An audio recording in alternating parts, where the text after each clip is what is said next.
Welcome to History Happy Hour, The Purpose of Kwanzaa. My name is Callie McCune. I'm the Public Programs Manager at the Indiana Historical Society, and I'm very excited to have so many of you here tonight.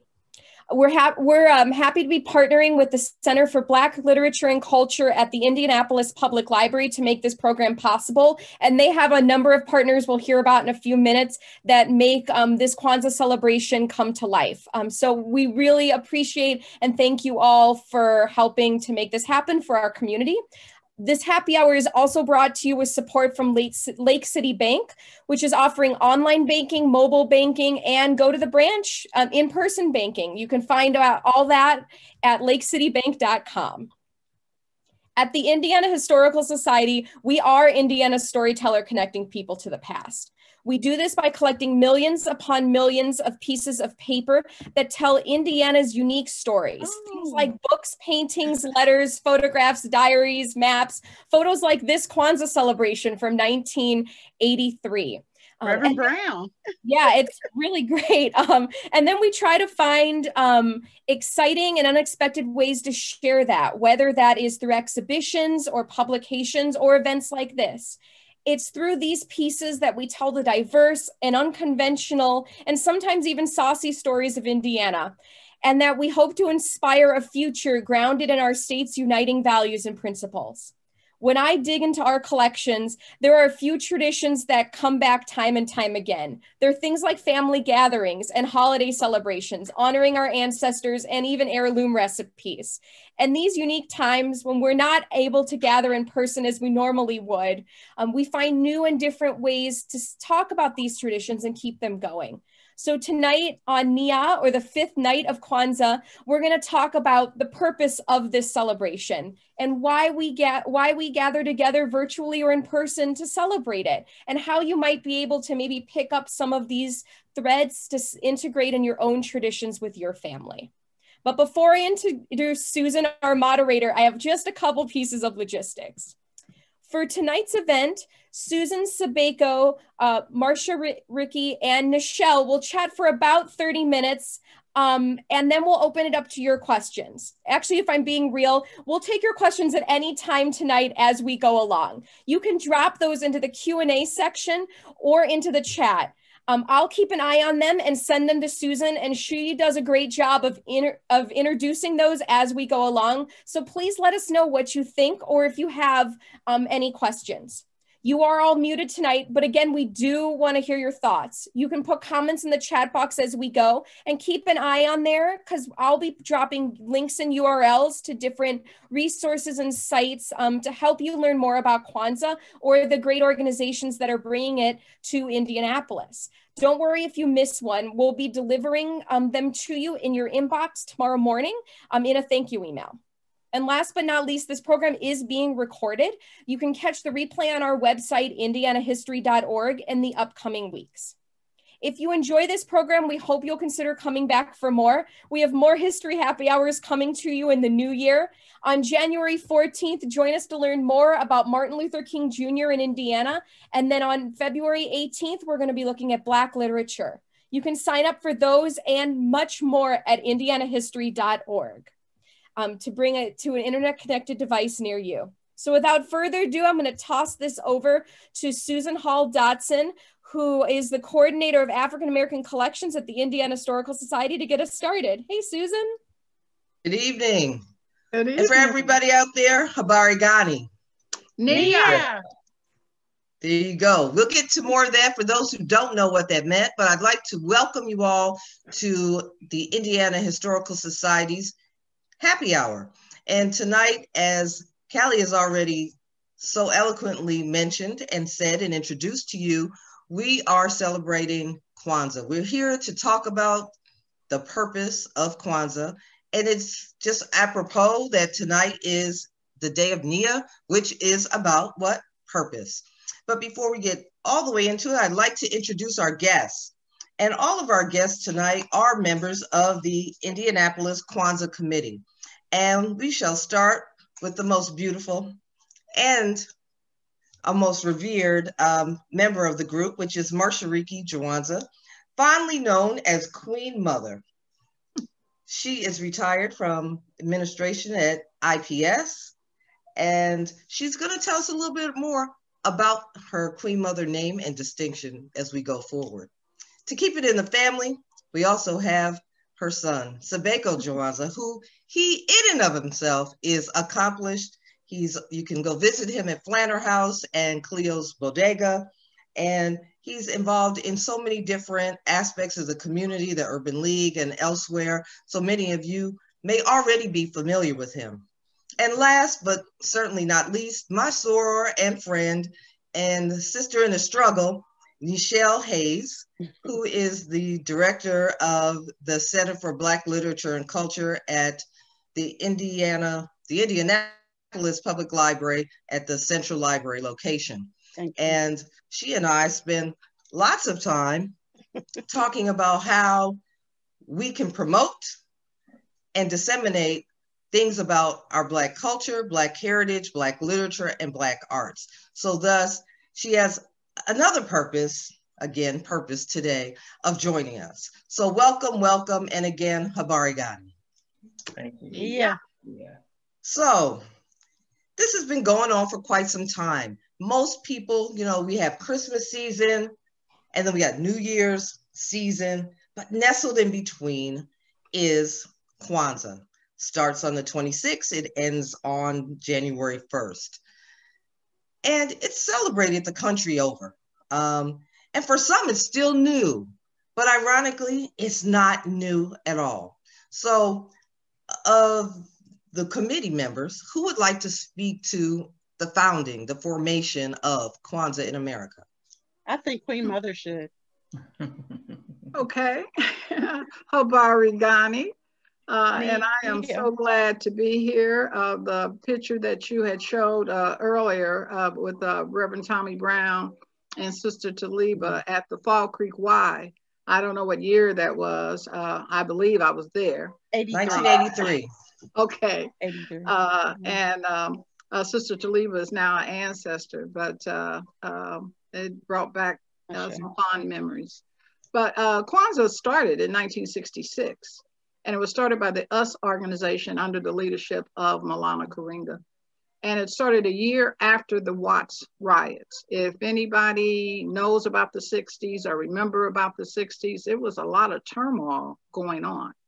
And isn't it interesting that in 1965 with the Watts riot, it was about police brutality. And not much has changed.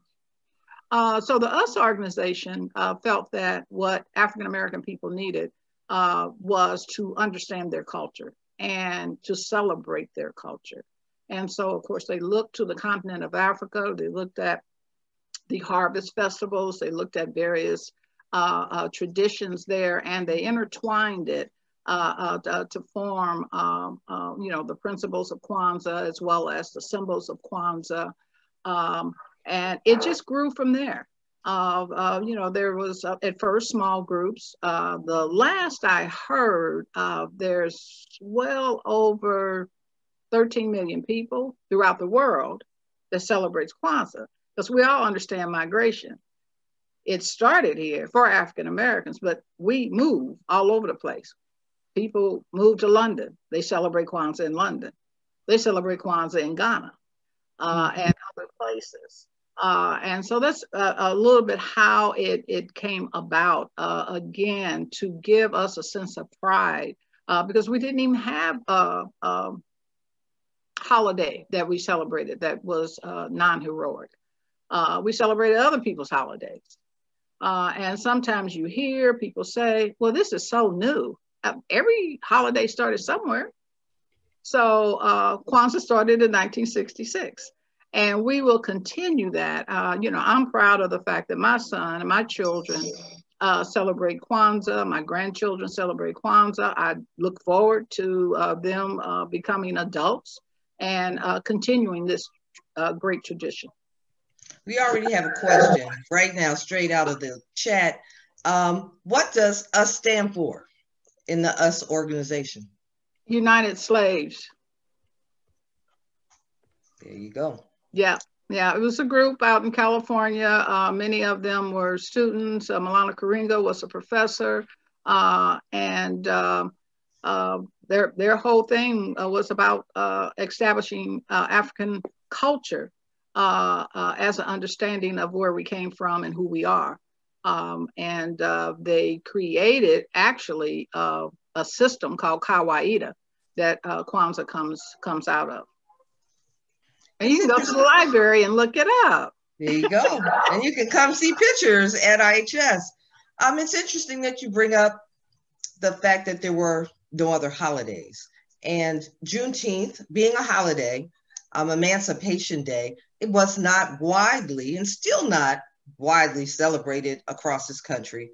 And it's almost to the point where at least every state is recognizing it as a holiday, a day of remembrance, a day of recognition. And Dr. King's holiday, at that point, there was no such thing because he was still alive and he was still working and protesting and doing his life's work and fulfilling his what? Purpose. At that point.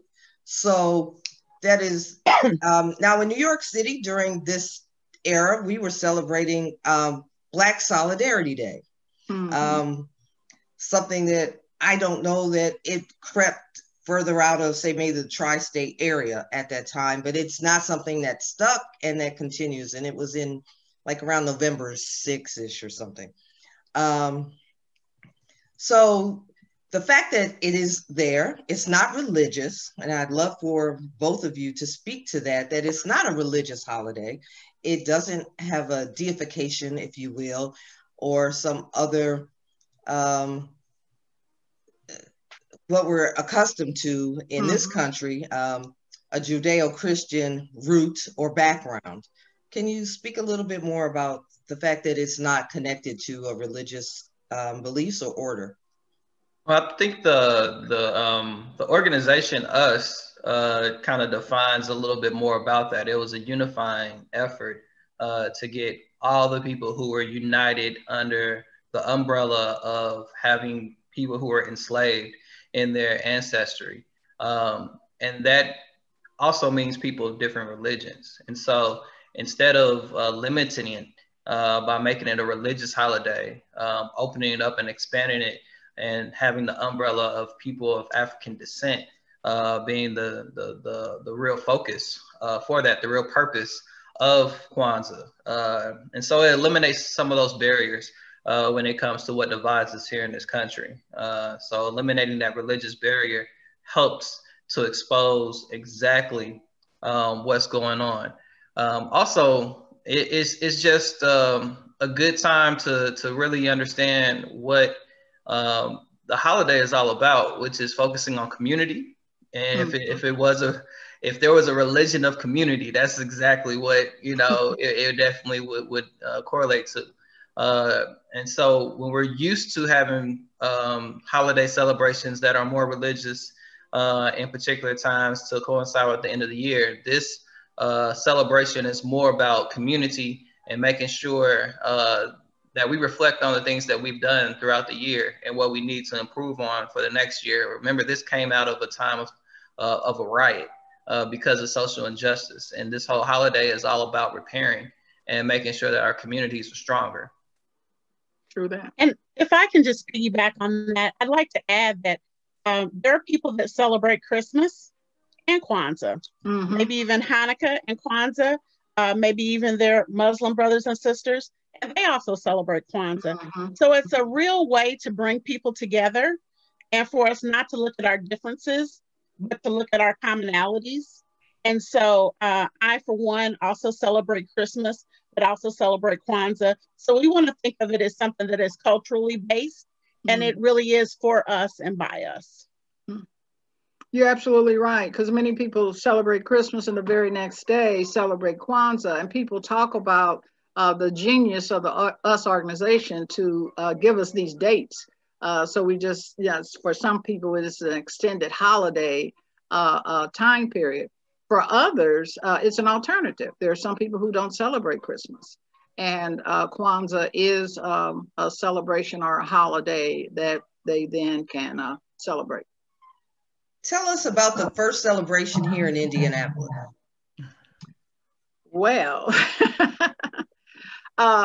That's very interesting. And Michelle had interviewed me for an article, and we were talking about that, and it just brought up all these memories. So I want to say that our dear elder and sister, Maury Evans, celebrated Kwanzaa before I even knew about it with her friend. She used to have it at her home. She used to tell me about it. But I believe one of the first Kwanzaas that was celebrated here, not the one that I attended. Some of you may remember the ABA basketball thing. And Warren Jabali was a member of the Pacers. And when he came here, he came from the East. And so he brought Kawaii with him. And he had study groups. And they had African dance classes. His wife taught African dance. So a lot of the community came together around that. And that's, I believe, when the first Kwanzaa was actually celebrated. That's not when I first started, but I do believe that that's the first Kwanzaa. I actually celebrated Kwanzaa 72, maybe 73. I was at IUPUI, Black Student Union, and we organized a Kwanzaa. And actually, I've been celebrating it ever since.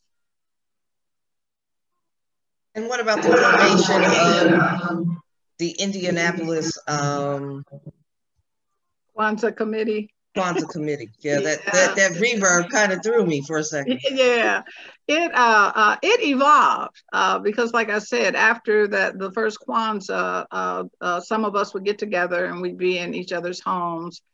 We always felt we had a sense of responsibility to bring in the community or to be a part of the community. So we moved around a bit. We had it. In fact, Tommy Brown allowed us to have Kwanzaa at his church. We did that. I remember, I think Sibeko was 4 years old when we were over there. We were just in and out. I became the assistant director at the Multicultural Center at IPS with Pat Payne. And we incorporated it there for many years. And then we just evolved to a lot of different things. And now, with the help of Sister Nichelle and the center, we have a wonderful location there. Everybody's just waiting for this pandemic to go where it needs to go so we can get back together. And I believe Nichelle can correct me if I'm wrong. I believe our last celebration was right around 1,500 people. Yes, it was amazing. You remember all those people, huh, Nichelle? And actually, last year in 2019, Queen Mother landed on the front page of the Indianapolis Star above the fold. And so I will say that the Indianapolis Recorder, historic newspaper and partner of ours, they always give us a lot of love and support. We're always excited to be featured there. But for the Star to finally recognize that this was something important and to, and you can see that on the screen, and to show the Queen Mother procession, and Queen Mother will tell you a little bit about that moving forward. It was just a really nice addition to what we've already been doing, because we want others to know about the work that we're doing in the community, why the Nguzo Saba, the principles are important, because honestly, it's something great for anybody. That's true. And on that picture, you saw the Kinara, and that is on loan to the library from Sister Maury Evans' family. That is her personal Kinara that they have loaned to us.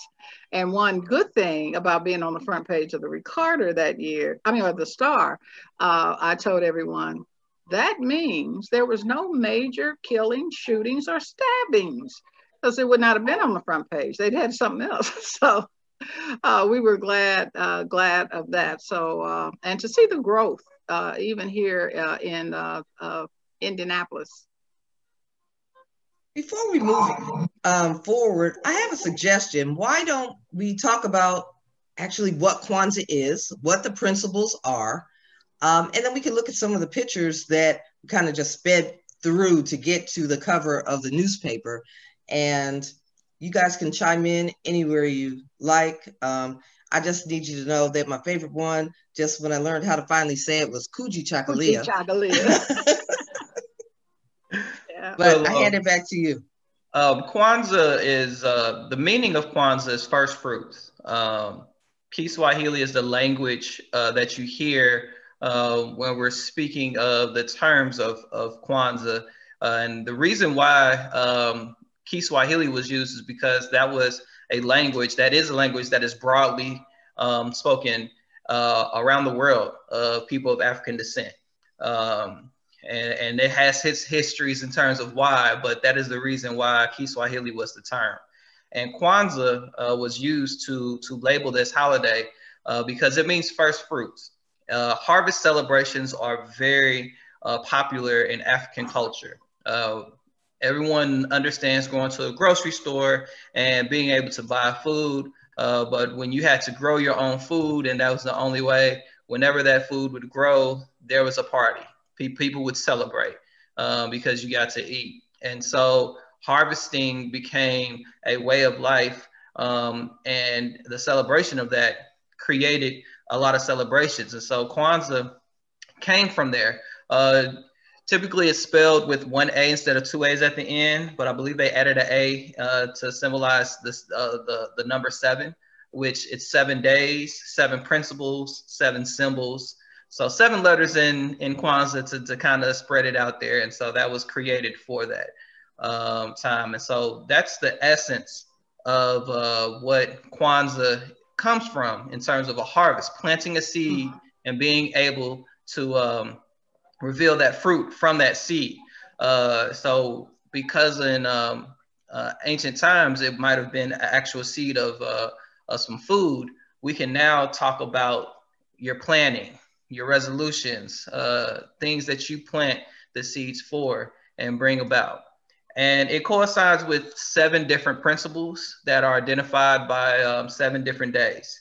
The first day is unity, and the name for that is umoja, unity. To strive for and maintain unity within your family, community, nation, and race. This is all about coming together and strive for and maintain. It's not just about coming together, it's about coming together and maintaining that unity. And so whenever something big happens, you want to come together and bring as many people as possible that you know that are like-minded and try to maintain that unity. The next principle is Kuji Chagalia, which is self-determination, and defining yourself, naming yourself, and speaking for yourself. And that principle is very, very important because it's about your individuality. Once you come together, you don't want to lose yourself. And so when you come together with a group of people, you want to make sure that you have your own self-identity. And that's very important, particularly for Black people here in this country, because our education system and our society is not really built on us having that individuality. We've had to create that, which is where a lot of our customs and culture come from within the States. That is what hip hop is all about. That's what a lot of our creativity and the ways that we have come about into this society came because we had to force our way in and let our voices be heard because we were self-determined for that. Then Ujima, collective work and responsibility. You know, Umoja, you come together. Kuji Chagalia, you define yourself. And then Ujima, you work together and everybody's responsible for a particular task. You identify who's strong and what, and you help each other. You make your brothers and sisters' problems our problems. And so it's about helping your neighbor, helping your community. Then Ujamaa, cooperative economics, is all about bringing your resources together. So once you come together in unity, you're self-determined in who you are, you figure out your roles and your responsibilities, you will allocate your resources. And cooperative economics is not just about money. It can be about land, it can be about buildings. We all coming together as a Kwanzaa committee have allocated our resources. Nichelle with the library has donated the resource of space, you know, and so these are things that are needed in order for communities to thrive. That's true. And then you go into today's principle, which is Nia, purpose. you always have to have a purpose going forward in what you want to do. So there's a very, very intentional ways of why this was put together this way. And then the last two principles, Kumba, creativity. You want to have some swag. You want to have your own little funk to what you're doing. You want to put that creativity into it because you don't want it to be boring. You don't want it to be dry. You want it to be something that catches people's eyes. And that's all about what our communities really, really thrive on, is really catching the eye and doing those things. And the last and not least principle that we have is Imani, which is on the first day of the year, which deals with faith. And anybody who has faith, particularly in their family, in their community, or a higher power, understand that sometimes you cannot see what's going on. But if you believe in all your heart, in your parents, your teachers, your leaders, and the righteousness and victory of the struggle, particularly if you're in communities that are being underserved and oppressed within society, you have to have that faith that you're going to be able to push forward. And so those are examples of why those principles are there. Those 7 principles are there. We celebrate each day, but it's together in a whole that they are really, really open to being able to help as you move forward. And I'd like to add to that what Sibeko so wonderfully said, that for most of us, I would say all of us on the Kwanzaa Committee, Kwanzaa is more than just these days at the end of the beginning of the year. It's actually something that we're doing throughout the year. So I am a woman of faith. So especially this year, I relied heavily on my faith. I use creativity in my job. I have to set a purpose or an intention as I do my work. We're unified as a group. So if there's something that Queen Mother or someone else in the group needs, and I try to be there for them and vice versa. They've supported me in the Center for Black Literature and Culture, self-determination, just trying to figure out who am I and how do I want to present in the world. And then the collective work and responsibility as a group and as a committee, we're working collectively. So we're only as strong as our weakest link. So there are some things that Sibeko would do, some things that I would do, Queen Mother, Mama Ellen, Baba Kamau, etc. There's just, everybody has a skill set, and we let them use that skill set and kind of thrive. And then cooperative economics, you know, there was a reality TV star, and she used to say, if it don't make money, it don't make sense. And so that was from Sweetie Pies. And so with that being said, we want to support Black businesses because it's important to be able to build wealth, to create a future for your family. And so we always want to support Cleo's Bodega and the Flanner House, and, you know, other Black businesses in the city like Tease Me and things like that. So really, Kwanzaa is more than just the end of the year. It's really 365. Correct. I also just saw in the comments about non-African Americans celebrating Kwanzaa.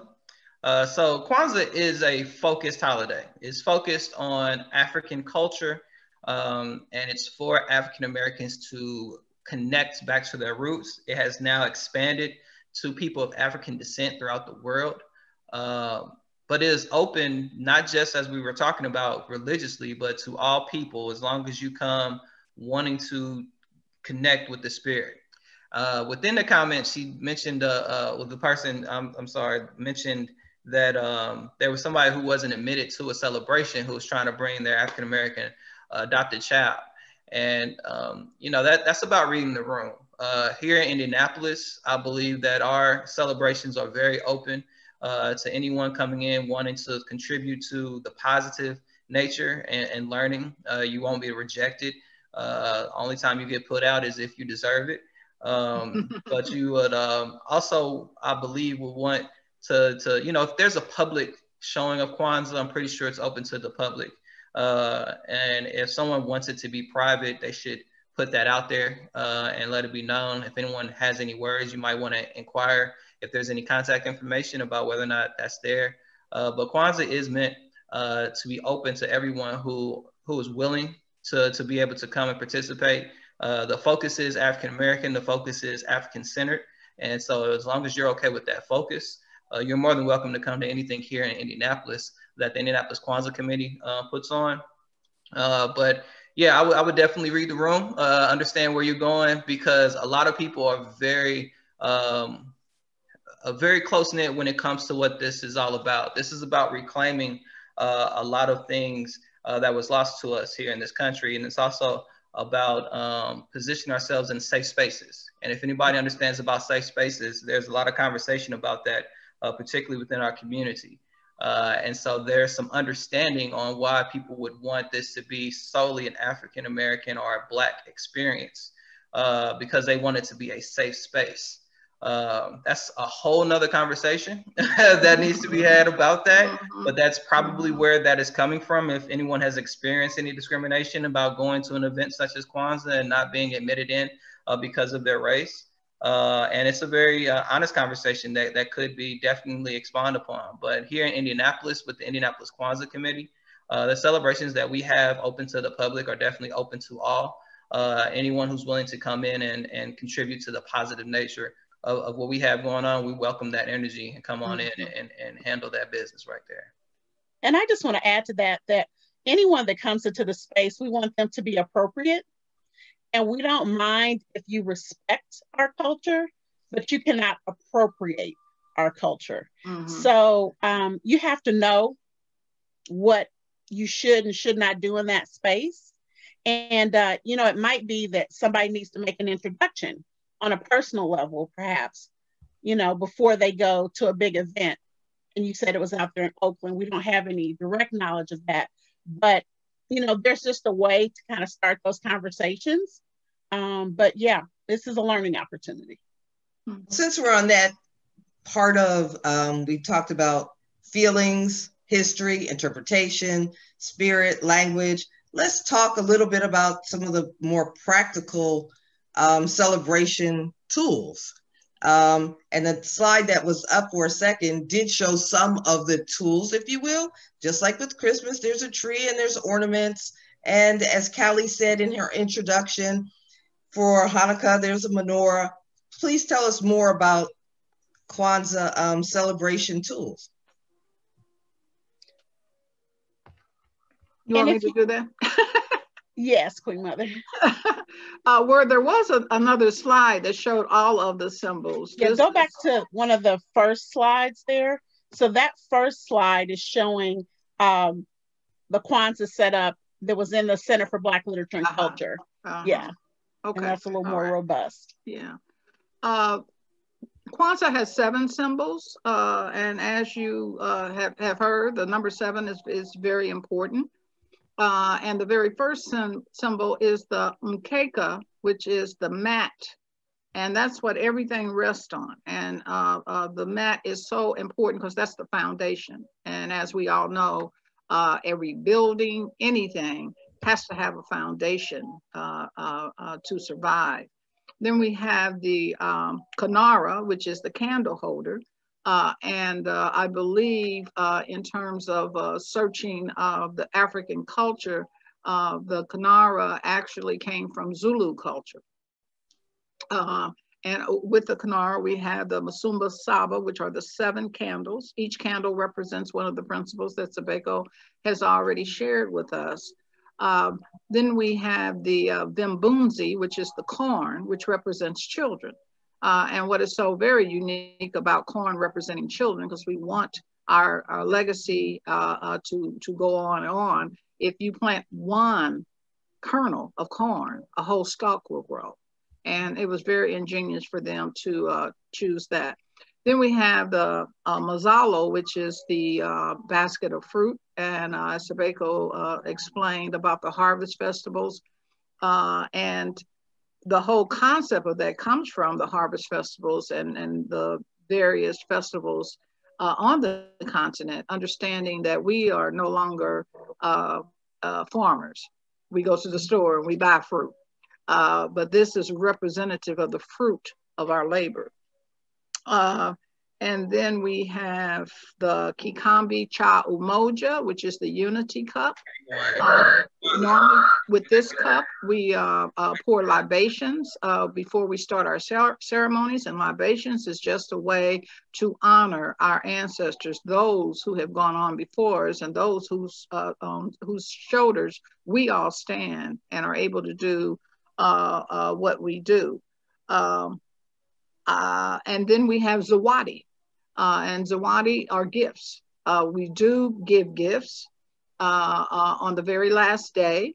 The gifts should be either educational, handmade.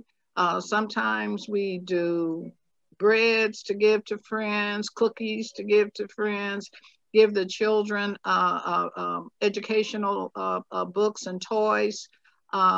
We do not use Kwanzaa as a time to deal with the electronics and all the various things that children like. I give my grandchildren those gifts on their birthdays, so they know on Kwanzaa, they're going to get something else from grandma, and that's okay. And it's you have to be very creative. You have to use your kuumba when you're dealing with children, because children aren't used to having something that is solid, that is meaningful, and non, I don't know, without all of the whistles and bells to it.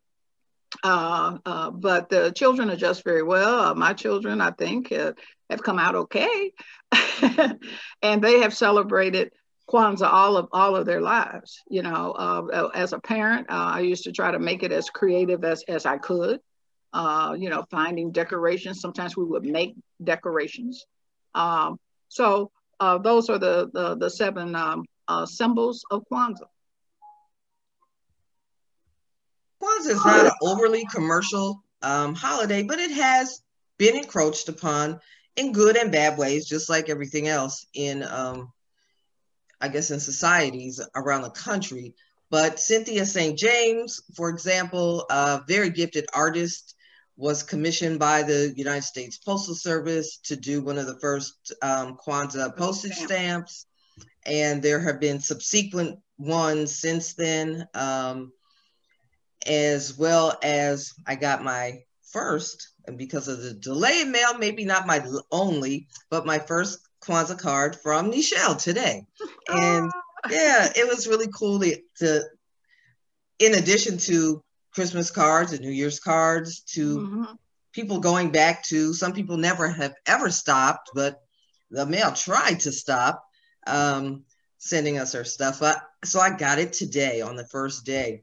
And you talked about homemade gifts. And it's a time and an opportunity for us, particularly with our artisans, to not just throughout the year, but during this time, to utilize their talents. So I'm going to plug a friend of mine out of Cleveland. Her name is Tara Turner.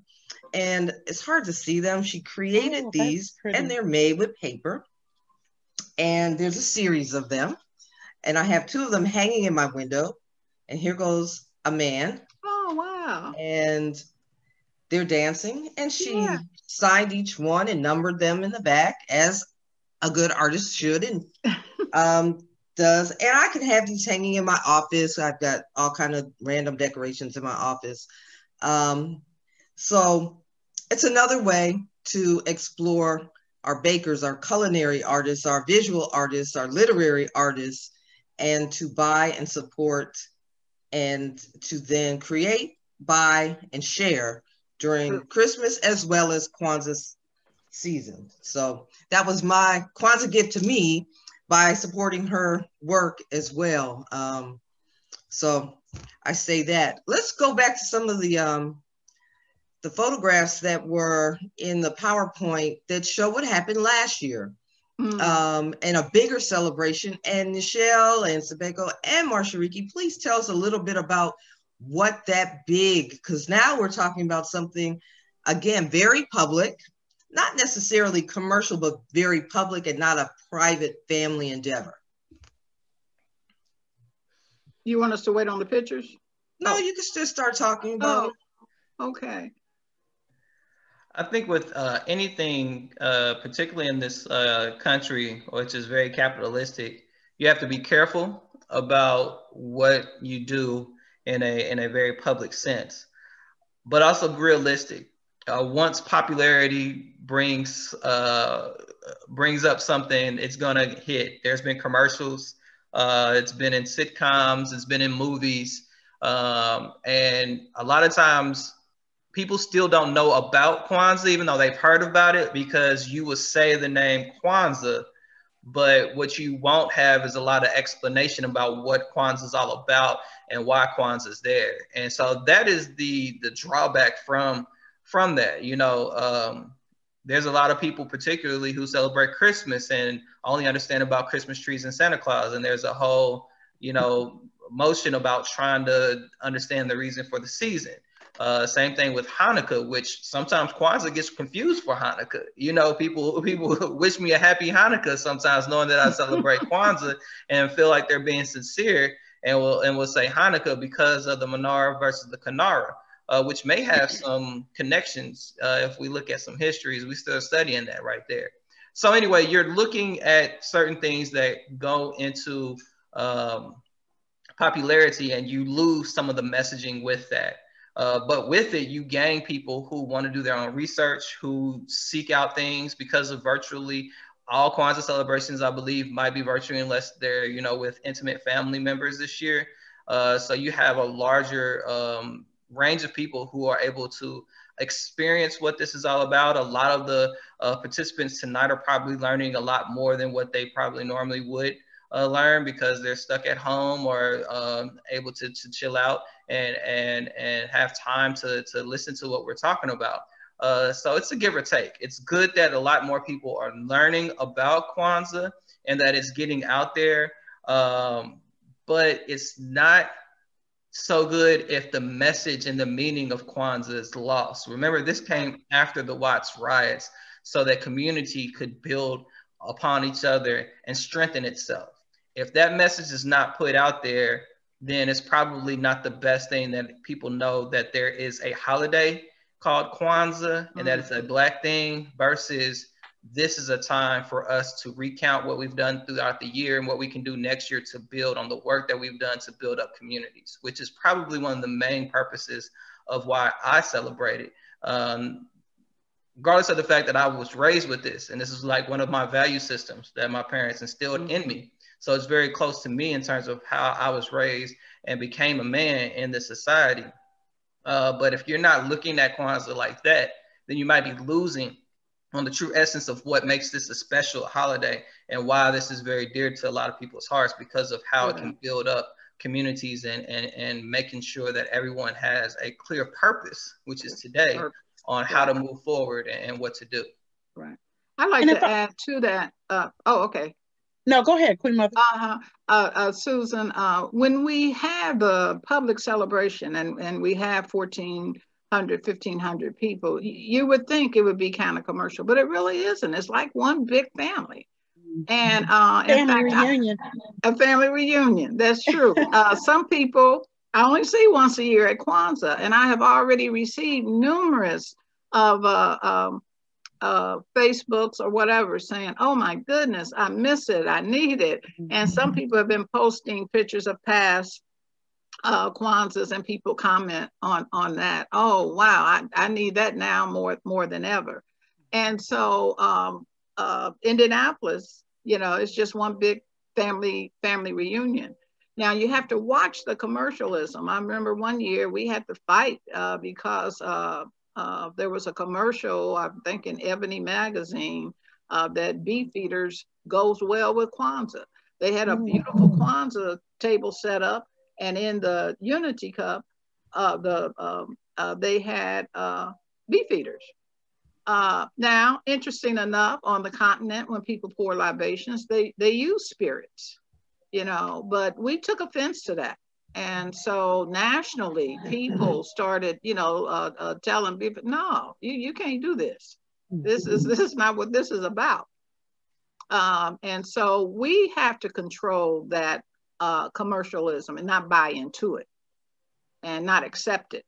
And, you know, it's The whole time we've been in this country, we've been struggling, and we will continue to struggle. And I just wanted to add to what you were saying, Susan, about the commercialism. As far as the stamps are concerned, I see that kind of as an homage and an honor. And so whenever I go to the post office, I always want Black Heritage stamps. Mm-hmm. And so in December, I always get Kwanzaa stamps. And, you know, there are a couple of varieties. I get to collect them, so I like to have those. And so that's a way to honor it. It is a fine line, like Queen Mother said.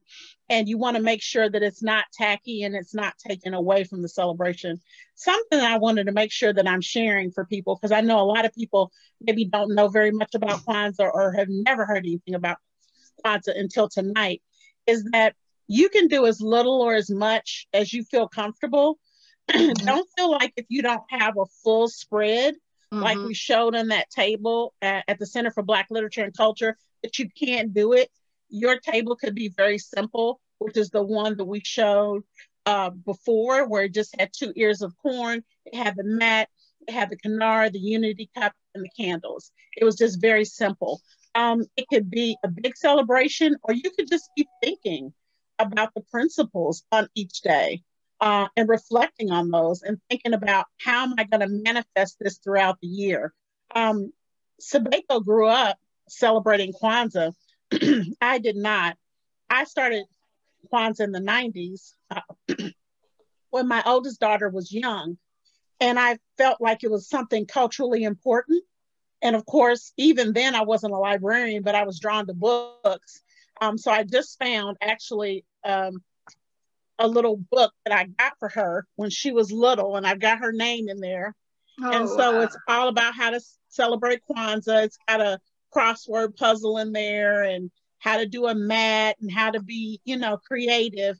And I was just thinking, it's like, wow, I didn't think about how long I've actually been celebrating this.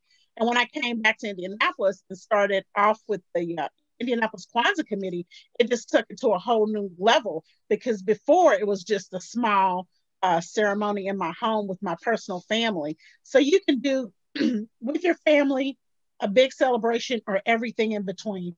Mm-hmm. It's really how you feel comfortable. True. As we wrap this up and kind of head out, we have a couple more minutes here. I'd like to look at some of the slides that we missed.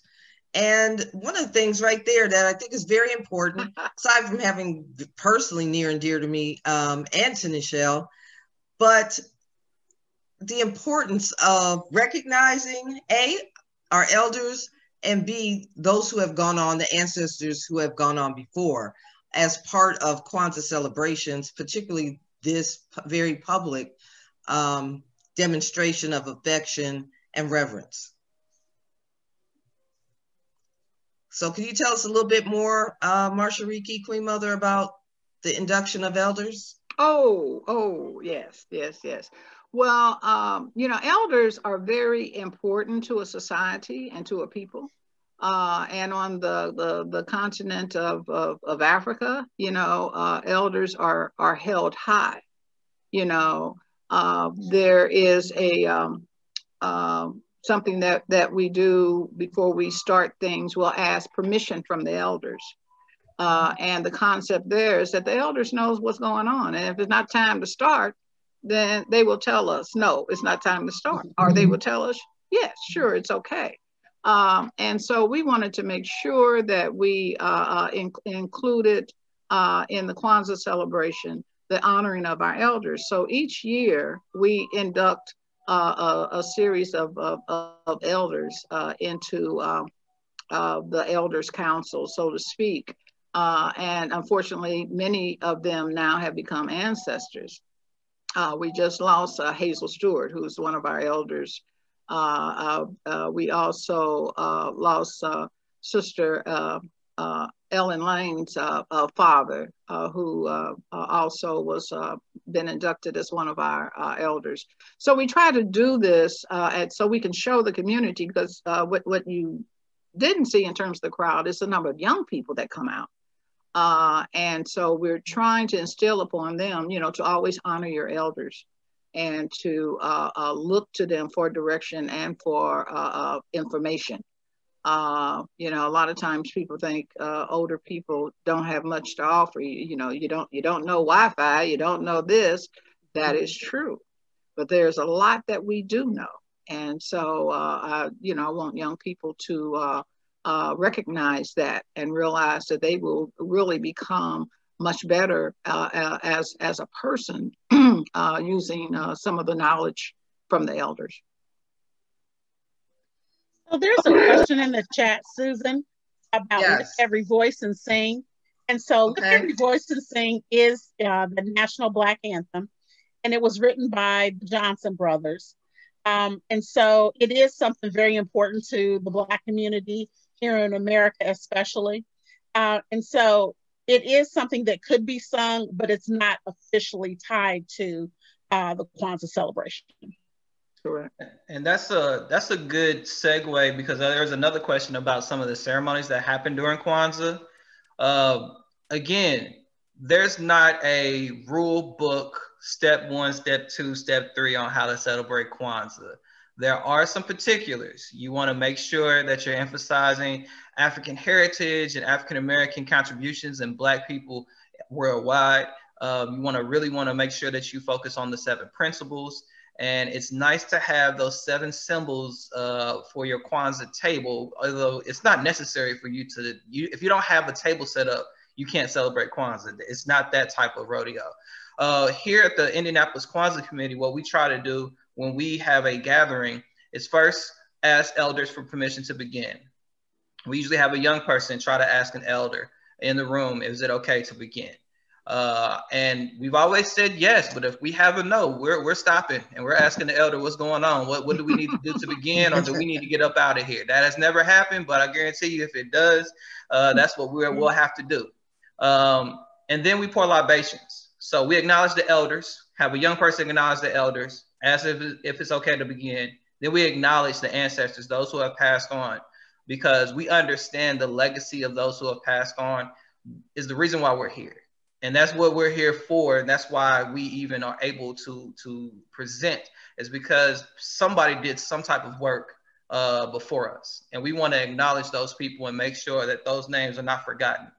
And then usually there's some type of cultural African drumming, African dancing, singing. You might even sing Lift Every Voice at that time, you know, but again, there's not a rule of thumb. You can do whatever you feel. It could be some break dancing.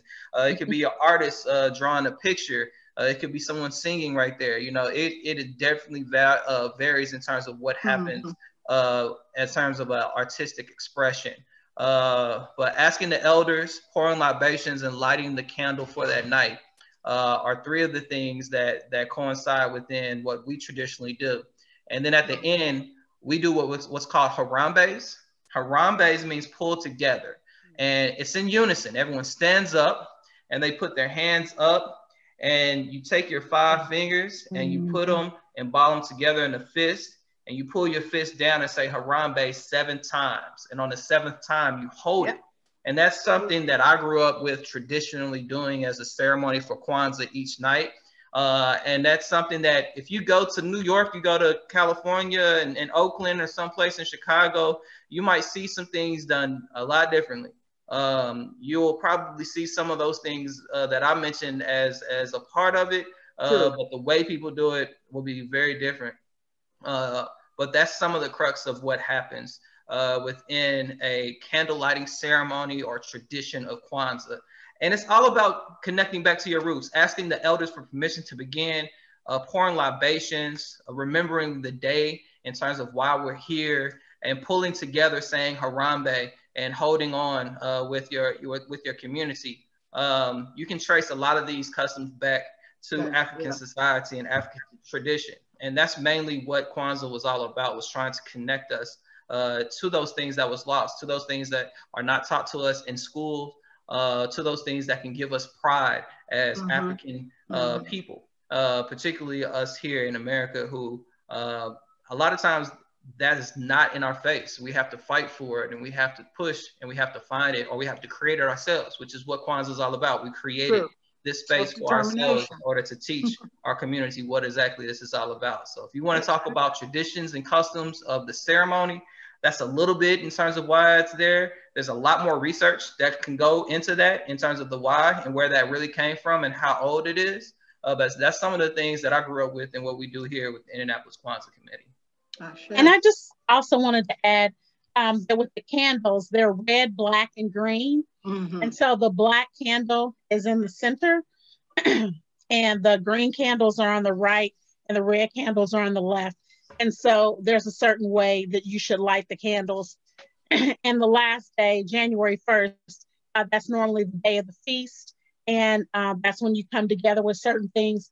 I know for me, it would be black-eyed peas and cabbage or greens. Cabbage. Yeah, so we kind of add some of the American flavor with what we're doing with Kwanzaa, which is perfectly acceptable. And so, like, you know, black-eyed peas are very African. Yes. Well, I know we brought a lot of things here. I know we brought rice and okra and things like that. So the United States wouldn't be anywhere without us. Amen. Amen. But I know what Queen Mother said, how we miss being together, and it's been nice doing it virtually online, but it's not the same, unfortunately. But it's what we have this year, and we're going to do what we have to do so we can get to the other side. But, you know, that community and just coming together and, you know, in the vernacular, just that peace, love, and hair grease, there's just nothing that can compare that. You know, there's no amount of money that can buy that kind of unity. And just talking about it right now, I just feel goosebumps. So the people on the committee are just so warm and welcoming. And, you know, just everybody has something different to put into the pot, you know, to make the stew. And so I'm just proud to be a part of the committee and just help out a little bit. Well, I thank you all for giving me a village, new to Indianapolis, and finding my tribe, if you will, and finding my people. And to join together tonight in our happy hour. Now, we did this out of order, and so I would be remiss if I didn't do it now on the way out, because what, as Sibeko said, there are rules and there are no rules. But judge my head, not against my heart. But this is a happy hour. We like to call these very short get-togethers history happy hours, and we always ask, what are you drinking? So what I didn't do, which I meant to do, but we kind of on a roll, was mock pour, because I don't have any juice left in here, but libations to my ancestors gone on before me. And my libation for the night was coffee to keep me going and keep me toasty. So I had some nice vanilla coffee. Tell us what you were drinking for happy hour tonight. I'm drinking a ginger peach tea. I have dragon fruit smoothie. I put into the chat Sip and Share, the story of Sip and Share, which is a winery here in Indianapolis, owned by Nicole Kearney. She's won a couple of awards here. And so I have one of her wines, which is Abundance, which is a sweet red wine. And so if you all check out that site there, she's actually here from Indianapolis, and you can get a multitude of wines from her. That's a Black-owned, Black woman-owned business here, and it's amazing wine. This is nice nightcap for me right here. What I didn't say is that my dragon fruit smoothie came from Cul-de-sac, which is a Black-owned restaurant on 38th and Midhofer. Okay. Yeah. Well, thank you to Sibeko, Mashariki, Michelle. Thank you. What a pleasure to spend this day of Nia and now my purpose of telling our stories. Yes, ma'am. Always, every day, all day, every day, 365 Black history, which is what, for those who want to go there, it's American history when we're talking about Black history in America. It is just, it's not separate and apart, even though there's things that are very nuanced and separate and apart. So I like to say that slavery was American history and how we persevered is Black history. But at the end of the day, we are only here because somebody brought us a mighty long way. And we've but made it through a mighty long way and some long. Oh, we're the survivors. That's what we are. So as we close out, before I turn it over to Callie, what did you say we got to do? Harambe. Harambe. Ah. Callie? Thank you all so much. I learned a lot, and I'm really glad we were able to bring this conversation together. So we appreciate all of you guys taking the time to join us for this panel tonight. I also want to say a huge shout out thank you to the Indianapolis Public Library Center for Black Literature and Culture. And I want to mention their partners in the Kwanzaa celebration, the Indianapolis Recorder, the Kepper Institute, and IUPUI School of Liberal Arts Africana Studies Department. They all are a big part in making sure that we're keeping these traditions alive and creating space to make them happen here in Indianapolis, in our city. As I mentioned at the top of the program, we have more history happy hours to come in the new year. Join us to learn about MLK Jr. in Indiana, Black literature, and so much more. If you're looking for more virtual programs to start off your new year, we're celebrating Indianapolis's second birthday to celebrate its bicentennial, because you can't just have one birthday for a city, you've got to have two. It's complicated, but we're going to look at the buildings that have persevered and whose stories they tell on January 6th in our program called Lost and Demolished. You can find out how to sign up for all of that, how to join us in person for our Martin Luther King Day celebration, and so much more at indianahistory.org. And Brianna's going to drop that in the chat for you. This conversation will be posted to our YouTube channel and our website in the upcoming weeks. In the meantime, if you'd like to learn more about people like Ernie Pyle, Donuts in Indiana, Ohio River Pirates, and a whole lot more, you can catch the replay of our previous History Happy Hour conversations in our playlist on YouTube and on our website. There's also a link that's coming into the chat for you just about that. And if you missed a chance to donate or would like to make a future gift to the Indiana Historical Society, please visit the link that is going into your chat. Your donation allows us to keep telling stories and having conversations like this in the future. You'll get an email from us tomorrow with all the links we shared today, along with a survey. It'll take you 2 minutes. We'd love to know what you thought and how we can keep making programs like this better, and what you want to hear about in the new year as we're putting together more History Happy Hours. So with that, thank you. Stay safe, stay sane, stay healthy, and have a fantastic new year. Bye, everybody. Bye. All right.